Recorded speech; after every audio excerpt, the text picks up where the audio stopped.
ছাত্রবৃন্দ, আজকে আমরা করব দশম শ্রেণীর বাস্তব সংখ্যার এক্সারসাইজ 1.3 এর প্রথম যে অঙ্ক দেওয়া আছে, প্রমাণ করো যে √5 একটি অমূলদ সংখ্যা।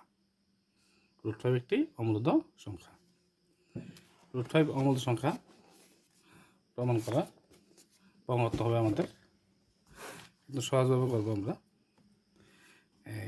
এক্সারসাইজ 1.3 বাস্তব সংখ্যা।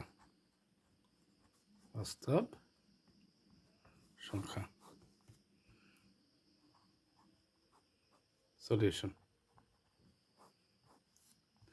প্রথমে লিখব যেহেতু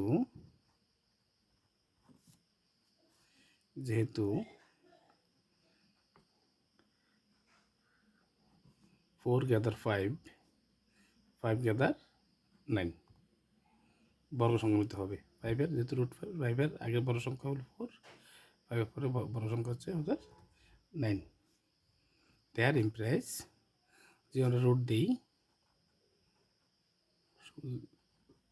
√5 √9 কি দাঁড়ায়? 2। 4 এর বর্গমূল হচ্ছে 2, 4 এর বর্গমূল 2, √5 9 এর বর্গমূল হচ্ছে 3। ঠিক আছে?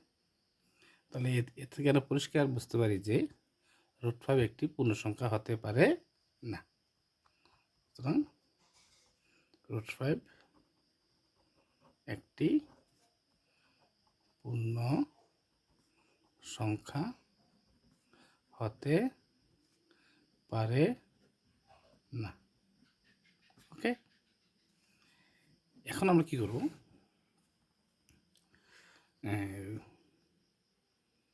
যদি সম্ভব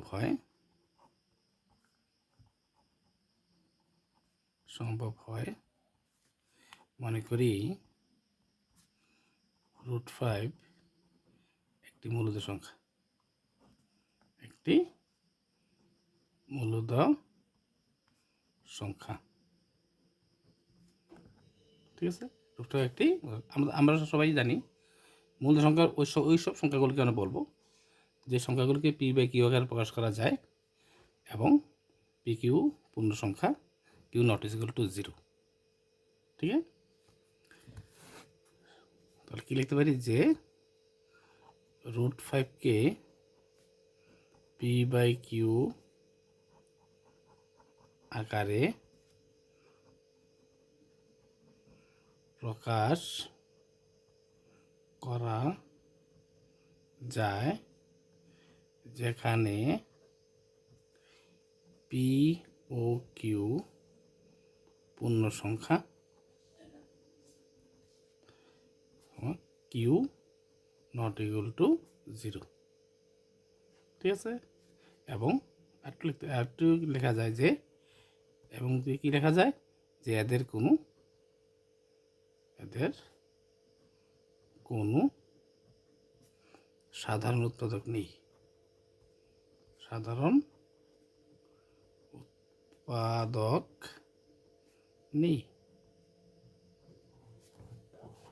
ঠিক আছে? সুতরাং √5 equal to p/q যে বর্গ করি, পক্ষে বর্গ করে পাই কি দাঁড়ায়? দেয়ার ইমপ্লাইজ √ স্কয়ারে ক্যান্সেল, 5 p²/q²। বজ্রগুণ করি, কি দাঁড়ায়? যে p² is equal to 5 q²। p² equal to 5 q²। যাবে 1 নং সমীকরণ, 1 নং ইকুয়েশন বা 1 নং সমীকরণ। ওকে, এ থেকে বোঝা যায় যে 5 দ্বারা p² বিভাজ্য। 5 দ্বারা p² বিভাজ্য। সুতরাং কি লিখলাম? এখন আমরা লিখব 5 দ্বারা p²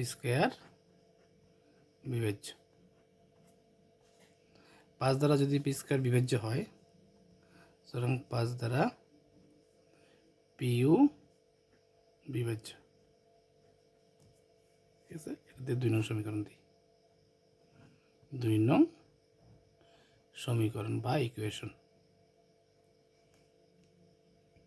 ঠিক আছে, এখন আমরা করব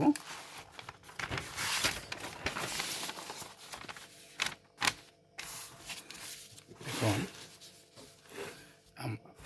আবার যদি ধরি,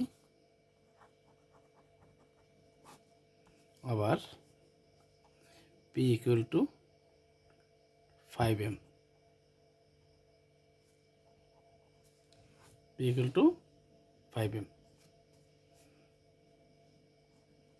এখানে m হলো অখণ্ড সংখ্যা, অখণ্ড সংখ্যা। ওকে, বর্গ করি, P square 5m square there impress P square 5 5 25 m square. দুই 3 নং সমীকরণ, 3 নং সমীকরণ বা ইকুয়েশন। ওকে, আমরা 1 নং কী পেয়েছিলাম? 1 নং পেয়েছিলাম P square equal to 5q square, আর 3 নং পেয়েছি আমরা P square equal to 25q square. এখন কি লিখতে পারি? যে 1 নং ও 3 নং সমীকরণ হতে পারি। 1 নং ও 3 নং সমীকরণ হতে পাই। কি পাই? যে 5q square equal to 25m square. Okay, there implies q square is equal to 25m square by 5, 5 5 is 25। There implies q square equal to 5m square. ঠিক আছে, এটা কি পাওয়া যায়? এতে বোঝা যায় যে 5 দ্বারা q স্কোয়ার বিভাজ্য। ক্লিয়ার? সুতরাং 5 দ্বারা কিউ বিভাজ্য। এটা আমি দিয়ে দেবো 4 নং সমীকরণ, 4 নং সমীকরণ। ঠিক আছে, তাহলে আমরা 2 নঙ্গে কী পেয়েছিলাম? 5 দ্বারা, যে 5 দ্বারা পিও বিভাজ্য। 4 নঙ্গে পেয়েছি 5 দ্বারা কিউ বিভাজ্য। এখন যে আমরা যে 2 নং এবং 4 নং করি, তাহলে কি পাই? যে 5 দ্বারা পিও কিউ উভয়ই 5 দ্বারা বিভাজ্য। এখন আমরা লিখব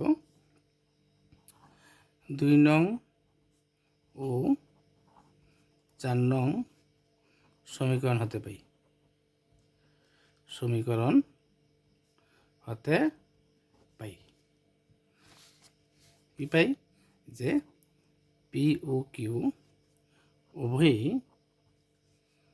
উভয়ই 5 দ্বারা বিভাজ্য।